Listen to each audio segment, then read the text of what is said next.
Alright guys, just like we did with the flag video of how we made this bracketry, I basically made the same cuts on the same welds. This ended up being, I believe it was 10 inches long. Made the same type of connector, drilled the holes, put it in. I went to my local truck stop and picked up just one of their antenna mount CB radio bars, drilled the holes through, and bolted it on. From there I've ran the CB cable line from the back side that I'm going to plug in a moment. And I'm just running it through the vent line, and then I've already ran it all the way down and through here. I put this zip tie because when it was closing, this was trying to bend it in half.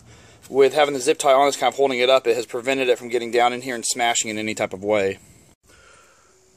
For our install, we're using this one here, which doesn't require a permanent mount. As you can tell, when you follow the wire down here, you end up having a cigarette lighter and then your standard plug to plug in here. This allows us to run the wire up underneath the seat, and I have it where the wire comes out right down in here. And then when we're off-roading, we can have it in here to use, and when we're not using it, then we just put it back up on the wall. Alright, and as you can tell, because the height mount that I wanted this at, which is because I have a 3-foot stick on it and wanted it to be able to clear the garage door averagely when you come into either like a parking deck or coming into the garage each day.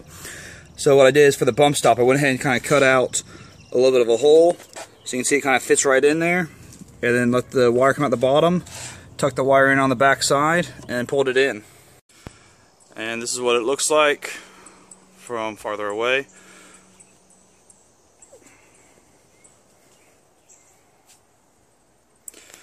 As you can tell, there's just a little bit of clearance between it with the spring.